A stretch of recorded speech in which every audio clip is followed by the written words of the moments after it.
Hello বন্ধুরা, flavours of AG কিচেনের আরও একটা নতুন ভিডিওতে তোমাদের সবাইকে স্বাগত।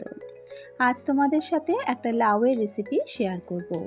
আজ আমি তৈরি করব দুধ লাউ। দারুণ সুস্বাদু একটা লাউয়ের রেসিপি।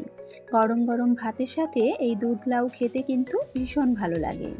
ভীষণই সহজ একটা রেসিপি। চলো দেখে নেওয়া যাক আমার আজকের এই রেসিপিটা। ভিডিও শুরুতেই আমার নতুন বন্ধুদের কাছে অনুরোধ রইল, প্লিজ আমার চ্যানেলটা সাবস্ক্রাইব করে আমার পাশে থেকো। তার সাথে সাথে বেল আইকনটাও প্রেস করে নিও, তাহলে আমি চ্যানেলে যখনই কোনো নতুন রেসিপি আপলোড করব তার নোটিফিকেশান সবার আগে পৌঁছে যাবে তোমাদের কাছে। তাহলে আর দেরি না করে চলো দেখে নেওয়া যাক আমার আজকের এই দুধ লাউয়ের রেসিপিটা। আমি এখানে একটা মাঝারি সাইজের লাউ নিয়েছি, ভালো করে খোসা ছাড়িয়ে তারপর ধুয়ে নিয়ে আলু ভাজার মতন সরু সরু লম্বা লম্বা করে কুচিয়ে রেখেছি। এবার একটা কড়া গরম করে তাতে দিয়ে দিলাম সর্ষের তেল। আমি রান্নাটা সর্ষের তেলে করছি, তোমরা চাইলে কিন্তু সাদা তেলেও করতে পারো, তবে সর্ষের তেলে রান্না করলে স্বাদটা বেশি ভালো হয়। তেলটা ভালো করে গরম করে নিয়ে এতে দিয়ে দিলাম কিছু বিউলির ডালের বড়ি। বড়িগুলোকে লাল করে ভেজে তুলে নিচ্ছি। লাউ ঘন্টতে বড়ি দিলে কিন্তু ভীষণই সুন্দর একটা স্বাদ হয়।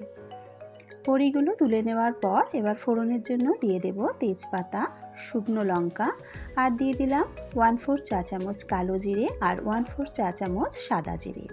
আমি এখানে ফোড়নে দু রকম জিরে ব্যবহার করেছি, তোমরা চাইলে যে কোনো এক ধরনের জিরেও ব্যবহার করতে পারো। ফোড়নটাকে লাল করে ভেজে নিয়ে এর মধ্যে কুচিয়ে রাখা লাউগুলোকে দিয়ে দিচ্ছি।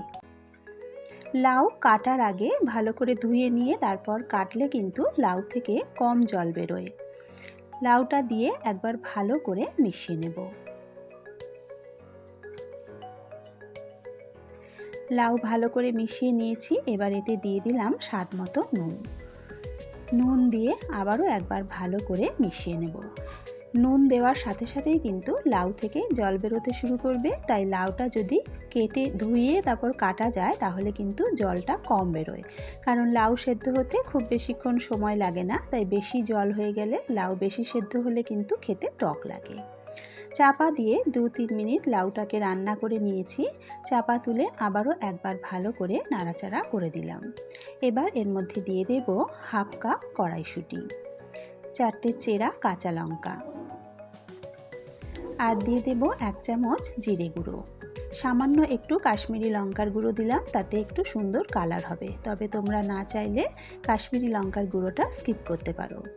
এবার সমস্ত কিছু খুব ভালো করে মিশিয়ে নেব।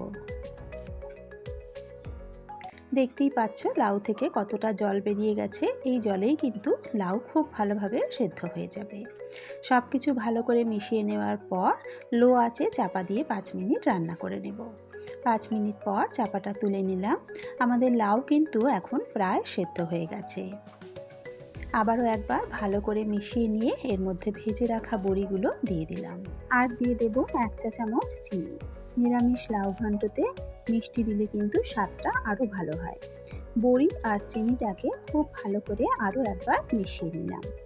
এবার এখানে আমি নিয়ে নিয়েছি 1/2 কাপ দুধ। এখানে কিন্তু আমি রুম টেম্পারেচারে রাখা দুধটাই ব্যবহার করেছি। দুধের মধ্যে দিয়ে দিলাম 1 চা চামচ ময়দা। ময়দাটাকে দুধের সঙ্গে ভালো করে মিশিয়ে নিয়েছি।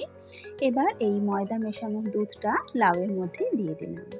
অনেক সময় লাউতে দুধ দিলে দুধটা কেটে যেতে পারে, তাই দুধের সাথে একটু ময়দা মিশিয়ে নিলে আর কেটে যাওয়ার ভয় থাকে না। তবে ময়দার পরিবর্তে এখানে চালের গুঁড়োও তোমরা ব্যবহার করতে পারো, তাতেও কিন্তু বেশ সুন্দর একটা স্বাদ হয়। এবার চাপা দিয়ে আরও 2 থেকে 3 মিনিট রান্না করে নেব। 2-3 মিনিট পর চাপাটা তুলে নিলাম।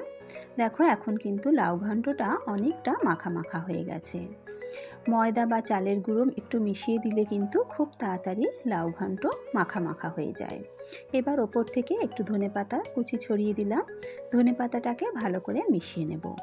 তবে ধনেপাতাটা অপশনাল, তোমরা যদি পছন্দ না করো সেক্ষেত্রে ধনেপাতাটা স্কিপ করতে পারো। আমাদের লাউ ঘন্ট কিন্তু একদম রেডি। এবার গরম গরম ভাতের সাথে সার্ভ করে নেব। তৈরি হয়ে গেল দারুণ টেস্টি একটা দুধ দিয়ে লাউ ঘন্ট রেসিপি। এইভাবে দুধ লাউ তৈরি করলে গরম গরম ভাতের সাথে খেতে কিন্তু অসাধারণ লাগে। যারা লাউ খেতে ভালোবাসো তারা এইভাবে একবার দুধ লাউ বাড়িতে তৈরি করে খেয়ে দেখতে পারো, খেতে কিন্তু খুব ভালো হয়। আমার আজকের এই রেসিপিটা তোমাদের কেমন লাগলো অবশ্যই কিন্তু কমেন্টসে জানিও। যদি রেসিপিটা ভালো লেগে থাকে তাহলে লাইক ও শেয়ার করে দিও। আর বাড়িতে ট্রাই করলে তার স্বাদ কেমন হয় আমাকে কমেন্টসে জানাতে কিন্তু ভুলো না। আজকের ভিডিও এখানেই শেষ করছি, আবারও হাজির হয়ে যাব একটা নতুন রেসিপির সাথে।